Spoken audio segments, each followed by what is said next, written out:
Good morning সবাইকে। আমি এখন যাচ্ছি কাটোয়া থেকে আহমদপুর এবং আজকের বিষয় হলো এটি একটি মাত্র ট্রেন যেটা এই রুটে চলে। দেখতেই পাচ্ছেন ট্রেনটি সম্পূর্ণরূপে ফাঁকা।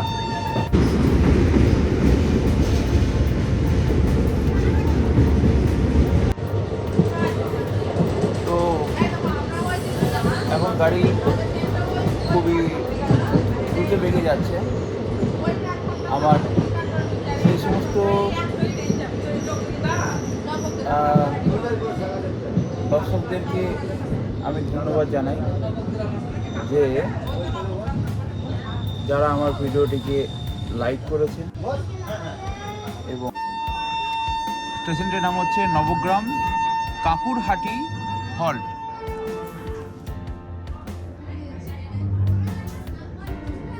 হল স্টেশন হলেও এটি অনেকগুলি প্ল্যাটফর্ম আছে, আর তাছাড়া আমাদের এক্সপ্রেস। তো যেহেতু একটি ট্রেন চলাচল করে সেই জন্য একে সব স্টেশনেই থামতে হয় as per the railway rules. ওটা ডাবল লাইন, এটা সিঙ্গেল লাইন। চারিদিকে ধান ক্ষেত আমরা দেখতে পাচ্ছি, ধান, সর্ষে। অ্যাকচুয়ালি বীরভূম, মুর্শিদাবাদ, বর্ধমান চাষাবাসের জন্য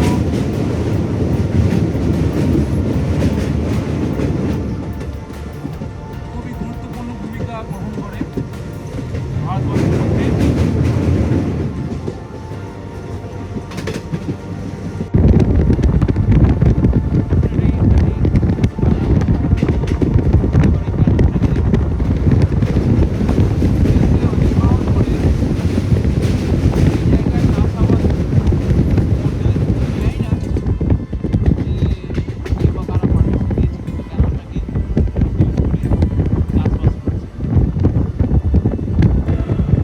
যেটা বলছিলাম, ওই দেখুন দূরে রাস্তাটা চলে গেছে।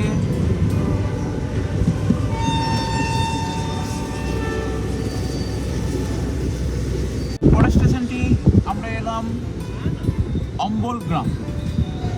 নামটা কেমন অদ্ভুত না? খুবই ছোট। আজিমগঞ্জ মালদা লাইনটা ওই দিকে ডাইভার্ট হয়ে গেছে।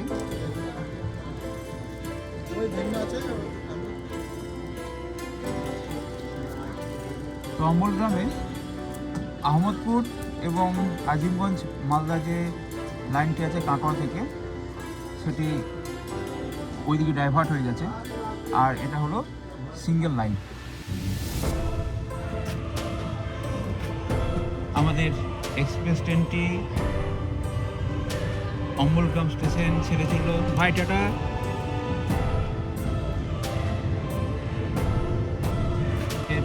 এক্সপ্রেস ট্রেনটি অম্বলগ্রাম স্টেশন ছেড়ে চলল। চারিদিকে বাবলা গাছ, তারপর শিশু গাছ ভর্তি। ঘুরে কোনো পূজা হচ্ছে,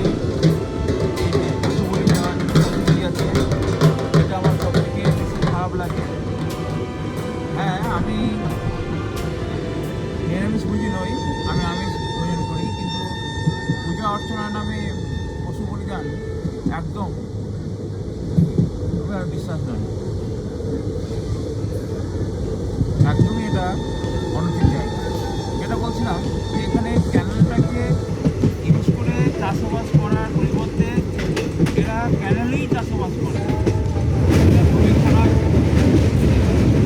এই ক্যানেলগুলো করা হয় যাতে পার্শ্ববর্তী এলাকার জমিতে জলের যোগান দেওয়া যায়।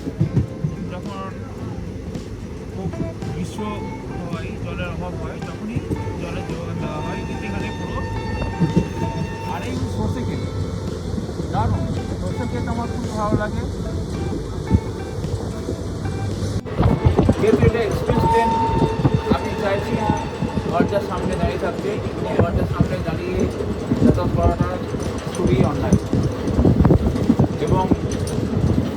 ভিডিওটি এমনভাবে করা উচিত ট্রেনে, যাতে আশেপাশে লোকজনের কোনো রকমের অসুবিধা না হয়। এটা রেল মন্ত্রক থেকে অলরেডি ঘোষণা করা হয়েছে। আমি অরুণাচল প্রদেশে থাকি, এখানকার টেম্পারেচার অরুণাচল প্রদেশ থেকে অনেক বেশি। তো আজকে ঠান্ডাটাও কম লাগছে, আগে ওখানে তো অনেক ঠান্ডা লাগতো। বন্ধুরা, আমরা এখন যে স্টেশনে এসে পৌঁছলাম সেটি হচ্ছে পাচুন্ডি। এই স্টেশন থেকে কেতুগ্রাম যাওয়ার জন্য বাস পাওয়া যায়। বহু আগে এখানে মিটার গেজের ট্রেন ছিল। স্টেশনটি তুলনামূলকভাবে বাকি স্টেশনের থেকে বড়। বহুদিন আগে এখানে ট্রেন বন্ধ ছিল, তারপর সংস্কার করা হয়, মিটার গেজ থেকে ব্রড গেজে কনভার্ট করা হয়। তারপর একটি মাত্র ট্রেন কাটোয়া থেকে আহমদপুরের দিকে যাতায়াত করে।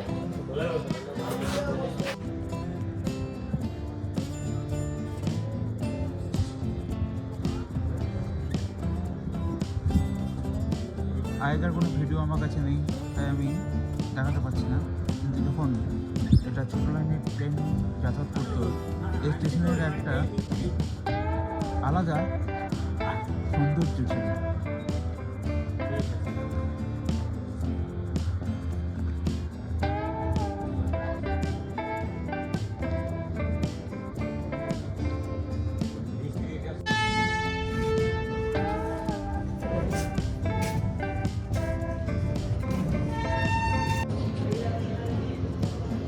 বলতে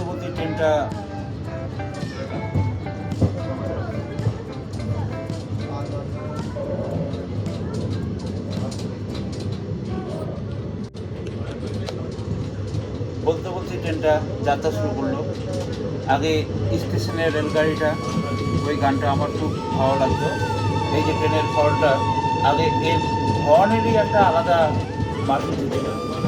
তো এখন ডিজেল ইঞ্জিন, তারপর ইলেকট্রিক ইঞ্জিন হওয়াতে এই মাধুর্যটা হারিয়ে ফেলেছে। আগে ট্রেনের একটা ঝিকঝিক শব্দ আমরা শুনতে পেতাম, এখন আর সেই ঝিকঝিক শব্দ পরিবর্তে একটা ঘসঘস আওয়াজ এবং মোটরের একটা আলাদা নিজস্ব আওয়াজ আছে। এখানে যে বড় বড় মোটরগুলো ইউজ করা হয়, হাই টেনশন এখানে যে বড় বড় মোটরগুলো ইউজ করা হয় হাই ভোল্টেজে চলার জন্য, তার নিজস্ব একটা শব্দ আছে, নয়েজ আছে।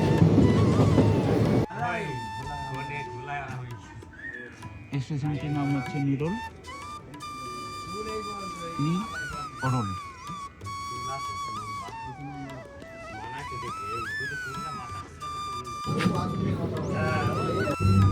ছোট আমরা একটা কুঠি দেখতে পাচ্ছি, আর এটার প্ল্যাটফর্ম হচ্ছে একদিকে, যেটা কাটোয়া থেকে আসার সময় বাম দিকে পড়ে।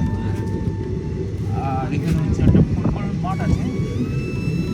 ফুটবল মাঠটা আমরা প্রত্যেক স্টেশনে আশেপাশে দেখতে পাই। এছাড়া ধান রোপণ করা হয়েছে, আখ, ভারত সরকার আখ চাষের জন্য অনেক ভর্তুকি দিয়ে থাকে। এই আখ থেকে ইথানল তৈরি হয়। এই ইথানলটি এখন তেলে মিশ্রণ করে পেট্রোলের দাম কমানো হচ্ছে। তারপরে দেখা যাচ্ছে বক,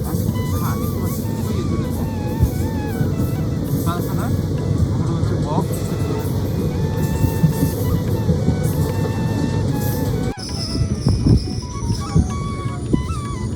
এবারে আমরা এলাম কোমরপুর হাটতলা, অনেক পুরনো কুমোরপাড়ার।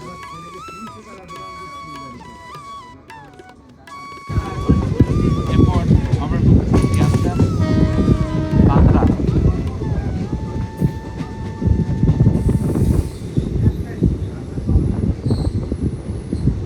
ক্যানভাসের নাম আমরা সবাই জানি।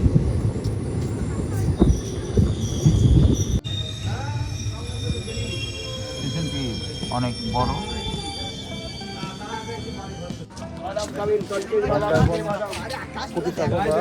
কুমড়োডাঙ্গাতে এসে পৌঁছলাম। কুমড়োডাঙ্গা নাম হচ্ছে কুটিসাগর। এদিকে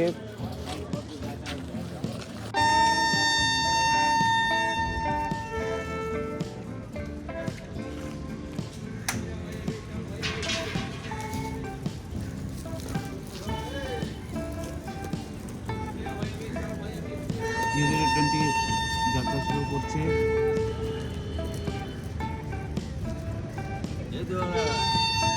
টাটা। ট্রেন চলছে, ট্রেনটি পুরো ফাঁকা।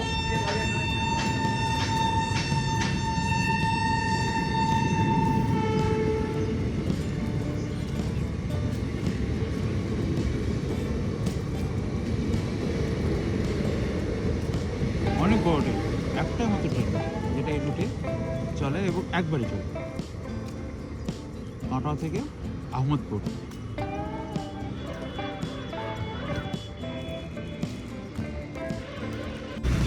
এইদিকে রাস্তাটি চলে গেছে ডাকবাংলা।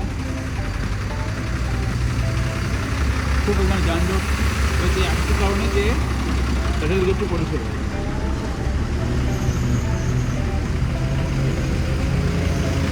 এই রোডটা হচ্ছে বাদশাহী রোড। শেরশাহ আমলে এই রোডটি তৈরি করা হয়েছিল।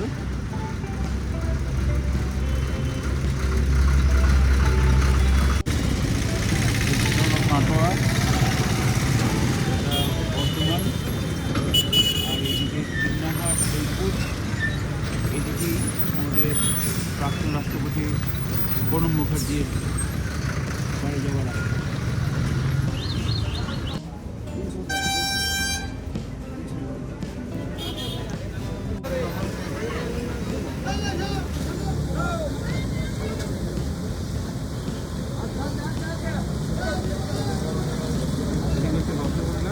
আর এদিকে হচ্ছে গোলের মিষ্টি তৈরি হচ্ছে। দাদা মিষ্টি তৈরি করছেন সুন্দরভাবে গোল গোল করিয়ে। বিভিন্ন রকম মিষ্টি বানায়। ব্লগটিকে এখানেই শেষ করলাম। ভালো থাকবেন। নমস্কার, জয় হিন্দ, বন্দে মাতরম।